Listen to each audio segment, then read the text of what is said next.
Science class రెండు చేతుల పైకి వెళ్ళి వెళ్ళి సిగ్గుపడకుండా తెలియదే అది తెలుసుకుంటున్నాను ఆలోచన రావాలి. అందుకు ఎందుకు ఇక్కడ సైన్స్ క్లాస్ కొట్టారు? ఎవరైనా చెప్పగలరా? ప్రతిదానికి సైన్స్ చెప్తా, ప్రతిదానికి సైన్స్ చెప్తా. గుడ్డేది గుడ్డిగా నేను చెప్పింది చేయమంటాను, దాని వెనకాల సైన్స్ కూడా చెప్తా. ఏదో ఒకసారి అందరూ గట్టిగా, నువ్వు ఎంత గట్టిగానో కొట్టు, కానీ శబ్దం మాత్రం రాదు. ఎవరు పడుతున్నారు, ఎవరు పట్టకుండా చూస్తున్నారు. చేతిన పైకి ఎత్తి కొట్టాలి ఆకాశంలో. ఓకే, ఇప్పుడు చేతులు ఇచ్చండి. దీని వెనకాల సైన్స్ చెప్తారు. మన శరీరంలో మెరిడియన్స్ అని చెప్పని ఉంటాయి, అంటే నర్వస్ సిస్టంలో. ఆ సిస్టంలో ఉన్న మెరిడియన్స్ మొత్తం కూడా ఈ మునివేళ్ళలో ఉంటాయి.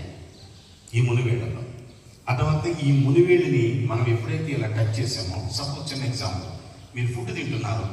ఈ మెరిడియన్స్ ఎప్పుడైతే ఆహారం టచ్ కాగానే ఇది ఏ పదార్థం, ఎలా తినాలి, నా శరీరం అరగటానికి నాకు ఏమేమి జ్యూస్ కావాలి, అర్థమవుతున్నా, దీన్ని ప్రిపేర్ చేయడానికి నేను ఏమేమి సంకేతాలు ఇవ్వాలి అని ఈ మెరిడియన్స్ మొత్తం కూడా మైండ్లో ఉన్న న్యూరాన్స్ సంకేతాలు ఇస్తాయి. ఇది మసాలానా, లేకపోతే ఇది ఎండినా, లేకపోతే ఇది ఎగ్గ, లేకపోతే అర్థమవుతా ఇది బిర్యానీనా, వైట్ రైసా, సాంబారా, పప్పుర, ఇవన్నీ మొత్తం ఇక్కడి నుంచి సంకేతాలు వెళ్ళిపోతాయి బ్రెయిన్ విత్ ఇన్ సెకండ్స్లోనే. మీరు ఎప్పుడైతే దీన్ని ఇట్లా పెట్టి నేను చెప్పిన మంచి మంచి మాటలు కొడుతూ ఉంటే మెరిడియన్స్ యాక్టివేట్ అయ్యి సంకేతాలు మొత్తం బ్రెయిన్కి వెళ్ళి మెదడులో జ్ఞాపశక్తిని పెంచే హైపోథాలమస్ అనే భాగాన్ని యాక్టివేట్ చేస్తున్నాయి. అంటే అది మెమరీలో ఆటోమేటిక్గా రికార్డ్ అవుతాయి. నేను చెప్పే మాటలు దయచేసి గుర్తుంచుకోండి. అర్థమవుతుందా? ఎక్సలెంట్ కాన్సెప్ట్ అండి, మామూలు కాన్సెప్ట్ కాదు దయచేసి. అందుకనే మీరు ఒకప్పుడు క్లాసులు విన్నది వేరు, ఇప్పుడు వినేది వేరు. చెట్టు ఎదుగుతూ ఉంటే దాని నీడ కూడా పెరుగుతూ ఉంటుంది, దాని పువ్వులు కాయలు కూడా ఫలాలు ఎక్కువ ఉంటాయి. వాస్తవమా కాదా? ఇప్పుడు చిన్నప్పుడు మీరు ఎల్కేజీ చదివినప్పుడు ఏబిసిడి నేర్చుకున్నారు. కొంచెం యూకేజీ వచ్చినప్పుడు A for apple, B for boy, ఇవి నేర్చుకున్నారు. అవునా? ఫస్ట్ క్లాస్కి వచ్చినప్పుడు కొన్ని రెండు పదాలు నేర్చుకున్నారు. అలాగే సెకండ్ క్లాస్కి వచ్చేప్పటికి చిన్న చిన్న పేరాలు నేర్చుకున్నారు. ఆ తర్వాత ఇప్పుడు పేజీ చదివేస్తున్నారు, ఇప్పుడు బుక్స్ చదివేస్తున్నారు. ఎట్లయితే మీరు ఎక్స్పాన్షన్ ఏంటో మీ మైండ్, అట్లాగే ఇక్కడ కూడా అంతే. మీరు ఎప్పుడైతే వీటిని ఎక్కువ ఉపయోగిస్తూ ఉంటారో మెరిడియన్స్ మొత్తం బాగా యాక్టివేట్ అవుతాయి. నా మాట మీరు నమ్మకపోతే నేను సాయంత్రం వీడియోస్లో చూపిస్తాను. ఇవన్నీ కూడా ఊరికేదో నమ్మేసి నేను చెప్పింది చేయమని కాదు, చెప్పడం ద్వారా చేయడం ద్వారా ఫలితం ఎంతవరకు నాకు వస్తుంది అని ఎప్పటికప్పుడు అబ్జర్వ్ చేసుకోవాలి. వాస్తవా కాదా? గట్టిగా చెప్పండి. మొహంలో ఏం చెప్పాను? కొంచెం స్మైలీ ఫేస్, కొంచెం నవ్వుతూ ఉండండి. మరీ అవసరం లేదు, కొంచెం స్మైలీ ఫేస్ పెట్టుకోండి. లైఫ్లో మీకు ఏదైనా జబ్బు కనుక మీ బాడీలోకి వస్తుందంటే అస్సలు డిసీజెస్ రావాలి, డిసీజెస్ రావాలి. అందుకని మీకు అన్ని నేర్పుతారు. అసలు మీకు జలుబు రావడం కానీ, దగ్గు రావడం కానీ, జ్వరం రావడం కానీ, ఎక్కువ రావడం కానీ, గ్యాస్ రావడం కానీ, అరుగుదల కాకపోవడం కానీ, మీకు జన్మలో రాకుండా కావాల్సిన ఇంజనీర్ చేస్తారు. మీరు గురించి నాకు కోఆపరేట్ చేస్తే సార్ జన్మలో రావాలనుకున్నాను. ఇప్పుడు నాకు 58 years వచ్చినాయండి. సత్య ప్రమాణం చదువుతున్నాను. ఒకరోజు చదువు, ఒకరోజు చదవరా చెప్తే నమ్మరు. కానీ అమ్మవారిని ప్రమాణం చేసి ఎప్పుడు రాదు కూడా. నేను ఆ టెక్నాలజీ చెప్తాను. నీకు నేను చదువు నేర్పడానికి మన గురువులు ఉన్నారు. వాస్తవా కదా? మాట్లాడినా కానీ ఆ చదువుతో పాటు మీరు ఆరోగ్యంగా బతకడానికి కావాల్సిన టెక్నిక్స్ నేర్పిస్తాను. కానీ పర్ఫెక్ట్గా నేర్చుకోండి. అసలు ఎక్కడ టీ పెట్టుకోండి, ఏ డౌట్ ఉన్నా నిర్భయంగా చేయగలుగుతారు. కానీ ఎక్కడ మీరు కాంప్రమైజ్ కావాల్సిన అవసరం లేదు. ఓకేనా? అది ఓకే అని కూడా ఇప్పుడు అభినవనం చేస్తాను. మొత్తం నాకు ఈ అవకాశం ఇచ్చిన ఇంతమంది బిడ్డలకి మంచి జ్ఞానాన్ని ప్రసాదించడానికి నాకు ప్రతి సంవత్సరం అవకాశం ఇస్తారు. కొన్ని సంవత్సరం అనుకోకుండా అవకాశం దొరకలేదు. ఈ సంవత్సరం నాకు ఈ అవకాశం ఇచ్చి ఈ సంస్థ పెట్టిన దగ్గర నుంచి సుమారుగా ఒక ఇంతకుముందు గీతాంజలి కాలేజీలో ఉండేవాడు సార్. అక్కడి నుంచి కూడా సుమారుగా 20-25 years చేయండి. అదొక 25 సంవత్సరాల నుంచి నేను ఈ జ్ఞానంలో ఉంది. మీలాంటి విద్యార్థులకు ఎంతో మందికి జ్ఞానాన్ని ప్రసాదించే అవకాశం ఇచ్చిన మొట్టమొదటిగా మన డైరెక్టర్ జగన్ సార్ గారికి, అలాగే సార్తో పాటు ఇద్దరు కూడా స్నేహంలోను, ఔన్నత్యంలోను, ఆత్మీయతలోను, అర్థం చేసుకునే మనస్తత్వంలోను ఉన్నతమైన వ్యక్తిత్వాన్ని మీకు అందించాలని ఒక సదుద్దేశంతో ఈ జ్ఞానంలో కూర్చిన మహానుభావుడు మన శాస్త్రరావు గారు, ప్రిన్సిపల్ గారికి, అలాగే ఇక్కడ ఉన్న పోలీసు అందరూ కూడా ఎవరి పాత్రను వాడు పూర్తిగా పోషిస్తూ మిమ్మల్ని ఎంతో కొంత ఉన్నతమైన విద్యని అందించే అవకాశాన్ని కల్పిస్తున్నారు. అవునా?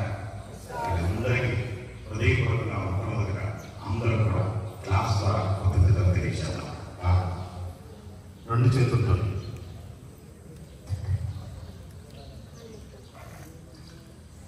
ఎప్పుడు కూడా లైఫ్ లాంగ్ గుర్తుంచుకోవడానికి ఒక మాట, విద్య నేర్పిన గురువును గౌరవించగలిగితే ఆ విద్య మీకు గౌరవాన్ని తీసుకొస్తుంది సమాజంలో.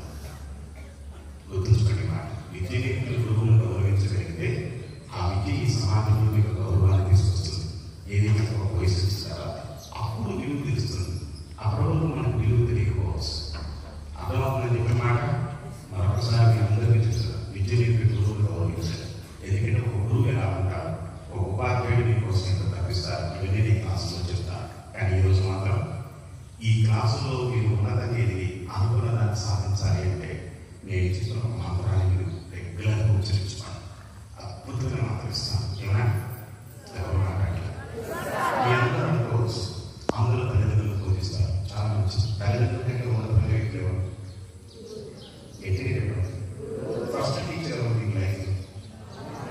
ఎట్టిగా చెప్పండి. ఏంటిది కాదు, ఫస్ట్ టీచర్ ఎవరు? ఎట్టిగా చెప్పాలి. నెక్స్ట్ టీచర్ నాన్న. ఓకే, నెక్స్ట్ టీచర్ గురువు. నెక్స్ట్ టీచర్ చెప్పాలి ఉంది. నెక్స్ట్ చెప్పనా? మీ స్నేహితుడు. నువ్వు ఎవరైతే స్నేహం చేస్తున్నావో వాటి కూడా నీకు గురువు లాంటి. ఎందుకో నువ్వు చేస్తున్న తప్పులు కానీ గురువులు కానీ, తప్పు చేసామనుకో అలా చేయమాత్రం అంటాడు, మంచి చేసామనుకో అదే నీకు రుచి వచ్చిన అభిషేకాన్ని ఇస్తాడు. ఎస్ఆర్నో ఎట్టిగా చెప్పాలా? మీ స్నేహితుడు అన్నమాట. ఓకే, ఇప్పుడు నేను చెప్పేది వినండి. మీకు టీచర్ యొక్క వ్యక్తిత్వం గొప్పగా ఉండాలంటే మీ వ్యక్తిత్వం ఆయన ముందు అర్హతను సంపాదించుకోవాలి. ఆ టీచర్లో మీరు ఒక ఔన్నత్యాన్ని చూస్తున్నారంటే ఔన్నత్యం మీలో ఉంది. ఒక టీచర్లో ఉన్న లోపాన్ని చూస్తున్నారంటే ఆ బలహీనత నీది తప్ప ఆయన కాదు. ఈ మాట గుర్తుంచుకోండి. అవునా కదా? ఇప్పుడు నేను ఇచ్చే మంత్రాన్ని ఎవరైతే రెగ్యులర్గా ఉచ్చరిస్తుంటారో వాళ్ళకి ఈ పైన ఉన్న న్యూరాన్స్ అంటారు. అంటే ఒక్కొక్క భాగానికి ఒక్కొక్క సెంటర్ ఉంటుంది బ్రెయిన్లో. ఆ సెంటర్ని ఏమంటారంటే న్యూరాన్ అంటారు. ఏమంటారు? ఈ న్యూరాన్స్ సుమారుగా మన బాడీలో, మన మైండ్లో 2 లక్షల న్యూరాన్స్ ఉంటాయి. ఎన్ని? ఈ 2 లక్షల న్యూరాన్స్ని యాక్టివేట్ చేసే అద్భుతమైన ప్రక్రియ మంత్రం. ఆ మంత్రాన్ని ఈరోజు మీకు ఇస్తాను. ఎందుకంటే మీరందరూ దేవతలను పూజిస్తూ ఉంటారు. అవునా? గట్టిగా చెప్పండి. దేవుడిని దేవతలను పూజిస్తూ ఉంటారు, గుడికి వెళ్తూ ఉంటారు. అవునా? ఎసార్మా? మరి దేవతలు మరి ఎవరిని పూజిస్తారు? ఎవరికి తెలియదు కదా. ఈరోజు చెప్పే మంత్రము అంత శక్తివంతమైన మంత్రం. వాళ్ళు పూజించే మంత్రాన్ని మీకు అందిస్తున్నాను. చాలా మంచి కాన్సెప్ట్ మీరు కరెక్ట్గా. కానీ క్లాసులో కూర్చున్నంతసేపు, మంత్రం చెప్పేంతసేపు వెన్నెముక ధర ఎలా ఉండాలి? ఎలా ఉండాలంటే ఇట్లా అంటున్నారు. ఎలా ఉండాలంటే చెప్పొచ్చు కదా. ఇంకా ఉండాలి. తల వెన్నెముక స్ట్రైట్గా ఉంటే చాలు. ఆ మంత్రం ఆటోమేటిక్గా మీకు వాళ్ళు వెళ్ళిపోతున్నారు. ఆటోమేటిక్గా వెళ్ళిపోతుంది. అందుకని మీరు గుడికి వెళ్ళినప్పుడు హ్యాపీగా ఫీల్ అవుతారు. అవునా? కానీ ఇంట్లో ఉన్నప్పుడు అనీజీగా ఫీల్ అవుతారు. అవునా? క్లాస్ రూమ్లో ఉన్నప్పుడు నీకు ఇంట్రెస్ట్ లేని సబ్జెక్ట్ యాక్టివ్గా ఉంటాం. ఇంట్రెస్ట్ లేదని ఒక బోర్ కొడుతుందా ఈ సబ్జెక్టు అని అంటాం. అవునా? ఇదంతా నీ భావన లేకపోతే సమాజంలో ఉన్న భావన? గట్టిగా చెప్పాలి, ఇంకా గట్టిగా. అంటే లోపం అనేది నీలో ఉందా, వెయిట్ ఉందా? సో మారాల్సింది నువ్వా, వెయిట్ వాళ్ళ? ఏం బాబు, ఎవరు మారాలి? ఎవరు మారాలి చెప్పు. నువ్వే మారాలి. ఇప్పుడు పక్కన ఆడుకుంటున్నావు, అందరూ ఆయన చూస్తున్నారు, నువ్వు అక్కడ చేస్తున్నావు. అంటే అందరికి మాత్రం మంచి మార్కులు వస్తే ఈ మార్కులు తక్కువ వస్తాయి. అప్పుడు ఏడుస్తావు. 5 మందికి ఏడిస్తే అప్పుడు ఏడవలసిన అవసరం ఉండదుగా. ఎస్ఆర్నో? అందుకని క్లాసులో చూస్తున్నసేపు దృష్టి నా మీద. ఓకేనా? ఓకేనా? ముఖం ఏముండాలని చెప్పాను? గట్టిగా చెప్పాలి. నేనేం చెప్పా? శంకరాచార్య గారు చెప్పారు, ముఖంలో చిరునవ్వు పెట్టుకొని రెగ్యులర్గా ఉండే వ్యక్తికి శరీరంలో చెప్పేనా బాడీలో ఉన్న టాక్సిన్స్ వాటిని డిజాల్వ్ చేసే గుణము వాటిలో ఉంటుంది. అంటే టాక్సిన్స్ అంటే నెగిటివ్ ఎనర్జీ, నెగిటివ్ పదార్థాలు. అదవుతున్న వ్యర్థ పదార్థాలు ఒక మాట చెప్పాలంటే. అంటే వ్యర్థం పోయింది అనుకో, ఉన్నది హ్యాపీనే కదా. ఎస్ఆర్ రామ్? అందుకని మొక్కలో ఏముండాలి? నవ్వు అని చెప్పి సీరియస్గా చెబుతారా? నవ్వు అంట. అమ్మ నాయన అసలు నవ్వుతూ చెప్పు. నేను ఎలా నవ్వుతూ చెప్తున్నాను అలాగే నవ్వుతూ ఉండు. అందుకని మొక్కలో ఏముండాలి? అందుకనే ఆడవాళ్ళ ముఖంలో చిరునవ్వు ఉంటే శ్రీ మహాలక్ష్మి దేవి కళ వస్తుందట. ఆడవాళ్ళ ముఖంలో ఏమండి చిరునవ్వు ఉంటే ఏమొస్తుంది? ఇంటిని చెప్పరేంట్రా వాళ్ళ లక్ష్మిలా నా కొంత పాకిజాలన్నట్టు చూస్తున్నారు. కోరిన ఆయన చెప్పండి మొక్క మీరు నాకు అంటే మీకు సిగ్గు రావట్లే. కొంచెం మొక్కనే ఉండాలి. ఉంటే ఏమొస్తుంది? అంతే. అందుకని చూడండి ఆడపిల్ల పుట్టగానే లక్ష్మీదేవి పుట్టిందంట. నిజంగా చెప్పండి, అబద్ధం చెప్పద్దు. అలా లక్ష్మిలాగా మీరు బతకాలంటే కొంచెం చిరునవ్వు పెట్టుకోవాలి. అలాగే మగవాళ్ళ మొక్కలో చిరునవ్వు ఉంటే మన్మధులు కనిపిస్తుందట. మీరు అన్నారంటే లోపల ఎంత ఉందో చూడండి. నేను చెప్పేది అందుకని హ్యాపీగా నవ్వుతూ ఉండండి. అంతే. అంత ఇక్కడ సీరియస్గా ఉండదు. హ్యాపీగా ఉండండి. ఆ హ్యాపీనెస్ అనుభవించడానికి ఈ క్లాస్. ఓకేనా? ఓకేనా? మంత్రం చెప్పమంటారు అందరూ? చెప్పొచ్చా వద్దా? వెనుముక నిటారుగా పెట్టి 2 చేతులు ఈ విధంగా పెట్టుకోండి. 2 చేతులు నేను పైన కూర్చొని చూపిస్తాను. ఆటోమేటిక్గా తెలుస్తుంది. ఓకే అయిపోయింది. నవరణి నేను చెప్పిన తర్వాత చెప్పాలి. ఓం భూర్భువః స్వః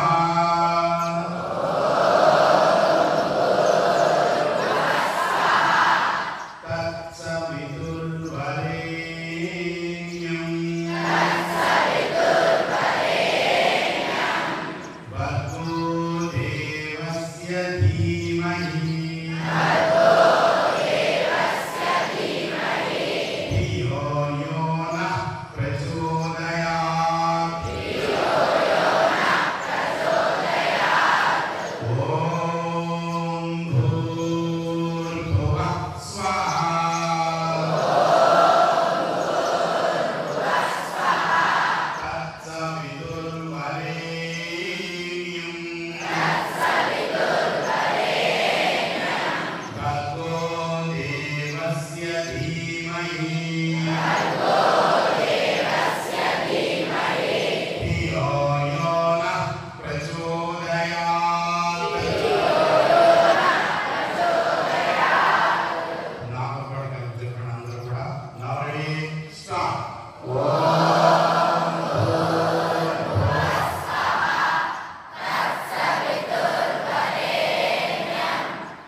ఇష్టం, చదువు కావాలా, ఆరోగ్యం కావాలా, మీ ఇష్టం, అన్ని కావాలని అన్నీ కోరుకోండి, మనసులోనే కోరుకోండి. మీ తల్లిదండ్రులు ఉన్నతంగా ఎదగాలి, ఆర్థికంగా ఎదగాలి, ఆరోగ్యంగా ఎదగాలి, నేను చక్కగా ప్రేమలో చూసుకోవాలి, మీ గురువుల దగ్గర మంచి శిక్షణ కావాలి, చక్కటి విద్యావంతులుగా తయారవ్వాలి, అనుకున్న గోల్ని తప్పనిసరిగా నేను నెరవేర్చుకోవాలి. మనసులో దేవుళ్ళు దేవతల మొత్తం కొలిసి దేవత ఎవరంటే గాయత్రి. సో అంటే డైరెక్ట్గా శక్తిని మనకు లభిస్తుంది. మీరు ఏ టైంలో అయినా సరే ప్రశాంతంగా ఉంది అనుకున్నప్పుడు, సమయం దొరికిందన్నప్పుడు ఈ మంత్రాన్ని ఉచ్చరించుకుంటూ ఉంటే మీకు తెలియకుండానే మీకు మెమరీ బాగా పెరుగుతుంది. మీరు సాంప్రదాయ గల మీరు బ్రాహ్మణ కుటుంబంలో చూడండి, కంపల్సరీ 7 సంవత్సరాలు ధరించిన తర్వాత ఉపనయనంలో గాయత్రి మంత్రాన్ని చెప్తారు. ఎస్ఆర్మా ఎవరు మాట్లాడేనా సాంప్రదాయం. అందుకనే మనకంటే కూడా ఎక్కువ తెలివితేటలో ఉండి ఉన్నతమైన స్థానాల్లో ఉన్న వ్యక్తులు బ్రాహ్మణులు ఎక్కువ ఉంటారు. ఆ గాయత్రి మంత్రం విశక్తి అంతా ఉంటుందంట. మీరు రెగ్యులర్గా ఏ సమయంలో టైం కుదిరింది, తిరిగి టైం కుదిరింది, అదవచ్చిన ఆ టైంలో జస్ట్ ఒక 4 సార్లు లేదా ఒక 9 సార్లు కంటిన్యూస్గా గాయత్రి వచ్చింది. మైండ్ కరెక్ట్గా ఫ్రెష్ అయిపోతుంది. ఆటోమేటిక్గా నెక్స్ట్ క్లాస్కి మీకు మైండ్ ప్రిపేర్ అవుతుంది. మీరు గమనించడం కావాలి, ప్రాక్టీస్ చేసుకోండి. కరెక్ట్ అనిపిస్తే కంటిన్యూ చేసుకుంటే అది కుదిరింది మీ ఇష్టం. చెప్పవలసిన చాలా చెప్తున్నాను. ఓకేనా? చెప్పండి స్వామి. అదవుతున్నా ఈ అలాగే గుర్తు చేయమంటారు. మీ పక్కన వాడు కానీ మీకు కానీ ఎటువంటి ఆరోగ్యం ఉన్నా ఈ ముఖ్య చేయమంటారని చూస్తారు. అందుకనే ఎవరైనా స్వర్గస్థులు అవుతున్నప్పుడు కొంచెం ఆరోగ్యం బాగుంటారని మృత్యు జీవం చేస్తారు. అదవుతున్నా ఈ మృత్యు జీవం కొంచెం బాగా ఎదగాలి అనుకుని ఏమంటే ఉన్నతమైన భావాలను జీవించాలంటే పాస్పద హోమం చేస్తారు. అక్కడ ఒక్కొక్క హోమంలో ఒక్కొక్క శక్తి ఉంటుంది. కానీ ఆ హోమంలో ఆ శక్తి ఎక్కడికి వస్తుందంటే మంత్రశక్తి. మీకు దానికి సంబంధించిన వీడియోస్ చూపిస్తాను. ఆ మంత్రశక్తి అంటే ఒక మాట చెప్పంటే ఎలక్ట్రికల్ మ్యాగ్నెటిక్ వేవ్స్. అదొక విద్యుదయస్కాంత కాక ఒక్కొక్క మంత్రానికి ఒక్కొక్క కారణం ఉంటాయి. ఆ కారణం ద్వారా విశ్వంలో ఎనర్జీ మొత్తం మీకు లభిస్తుంది. అవన్నీ కూడా మీకు నేను చూపిస్తాను. నోటుతో చూడగా మీరు ఆశించండి, దాని రిజల్ట్ రాకపోతే చూడండి. ఓకేనా? ఎన్నికే చెప్పండి. మీ అమ్మ కుటుంబంలో బాగా మీ అమ్మ పక్కన మీరు కూర్చొని జస్ట్ ఏం అవసరం ఆ మంత్రాన్ని చెబుతూ కాళ్ళని పట్టడము, చేతులు పట్టుకోవడము, లేకపోతే శరీరం మీద జస్ట్ అలాంటి పట్టుకోవడం చేయండి. 100% అవగాహన నిజమో కదా? లేకపోతే పిచ్చివాడే కాదు కదా మనుషులు. వాస్తవం అంటారా కాదంటారా? ఎన్నికే చెప్పండి. ఏమా ఏం మాట్లాడలేదు అర్థమవుతుందా? కాబట్టి మీకైనా మీ పక్క స్నేహితులకైనా ఇబ్బందిగా ఉన్నప్పుడు మీ మంత్రాన్ని చెప్పి చేస్తారు. అలా అనుకుంటుంటే ఆటోమేటిక్గా పోతుంది. స్నేహం చేయడం గొప్పగా వాడికి ఏదైనా ఇబ్బంది అయినప్పుడు మనం కూడా వాడికి సహాయం చేయడం కూడా కారణం. ఎస్ఆర్నా గట్టిగా చెప్పండి. ఓకేనా? ఇప్పుడు ఒకసారి వేసి చూడండి. ప్లీజ్ పైన 10 ద్రాక్ష గుర్తులు ఉన్నాయి అనుకోండి. ఏం పెట్టుకున్నదా అనుకోవాలి. ఆ ద్రాక్ష గుర్తుల్ని మ్యాక్సిమం ఎంత ఎగిరి పట్టుకోగలిగితే అంత ఎగిరి పట్టుకోవాలి. నేను 1 అంటాను, అప్ అని చెప్పి బయలుదేరాలి. Already 1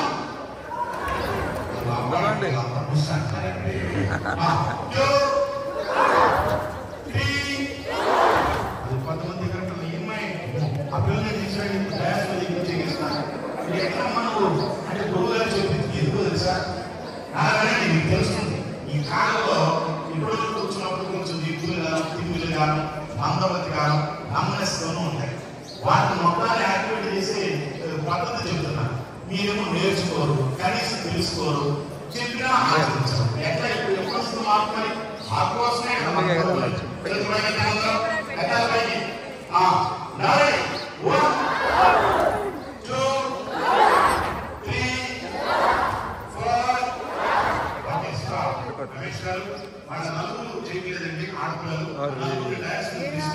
first go go.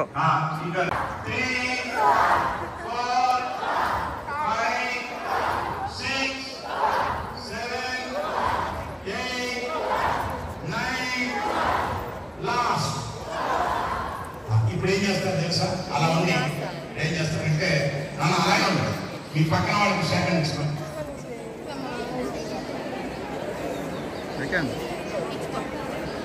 నేను షేక్ హ్యాండ్ అన్నా, not voice, just Sheikh the hand. మీరు షేక్ హ్యాండ్ ఇది పట్టుకుని సల్లగా మెత్తగా బలి ఉండి కూర్చున్నారు. ఏం పిల్లలండి బాబు. నేను మరొకసారి షేక్ హ్యాండ్, రెండు చేతులతో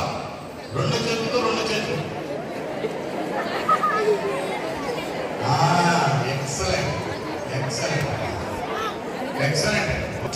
లాస్ట్ ఎవరైనా నుంచొస్తే వాళ్ళని చక్కగా హ్యాపీగా ఏదైనా చేద్దాం అనుకున్నాను. డబ్బులు దొరకనా? సరే, ఇప్పుడు క్లారిఫికేషన్ ఇస్తాను చూడండి. అన్ని విషయాల్లో మీరు రేపటి నుంచి నాతో పాటు కరెక్ట్గా నాన్న బాబు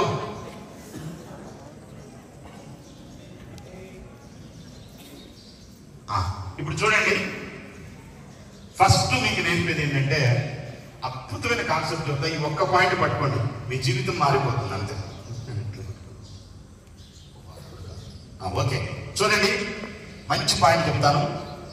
మీరు కనుక ఆరోగ్యంగా ఆనందంగా పరిపూర్ణ ఆయుష్తో జీవించాలంటే నేను చెప్పిన ఈ కాన్సెప్ట్ పట్టుకుంటే మీ లైఫ్ మొత్తం చేంజ్ చేసుకోవచ్చు. చాలా మందికి తెలియని విషయం ఏంటంటే యోగా అంటే ఏమనుకుంటున్నారు మీరు? యోగా అంటే ఏమనుకుంటారు? అంటే మీకు తెలిసి చెప్పండి, అసలు వాస్తవం ఏంటంటే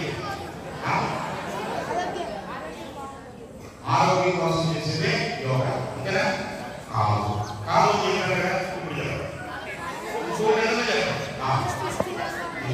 ఎవరైతే చెప్పదలుచున్నారో వాళ్ళ చేతి అడుగులు చెప్తారు. ఏంటిది ఏదో ఒకటి కరెక్ట్ గా, ఎందుకంటే ఒక డిసిప్లిన్ అనేది ఉండాలి కదండి. చెప్పండి మరి, ఎవరు చెప్తారు? చేయాలి. లేచి నుంచోపట్టు చెప్పండి. రిలీఫ్ కోసం ఆరోగ్యం కోసం, అంతేనా? చెప్పింది రిపీట్ చేయండి. మైండ్ ఫ్రెష్ కావడం కోసం, అంతేనా?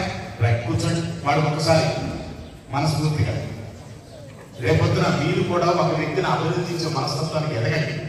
నువ్వు చెప్పినప్పుడు ఇంతమందిలో చిన్నవాడు, వాడు 6th 7th చదువుతాడు, నాకు సందర్భం. వాడు చెప్పగలిగినాడు 10th క్లాస్ ఉన్నాడు.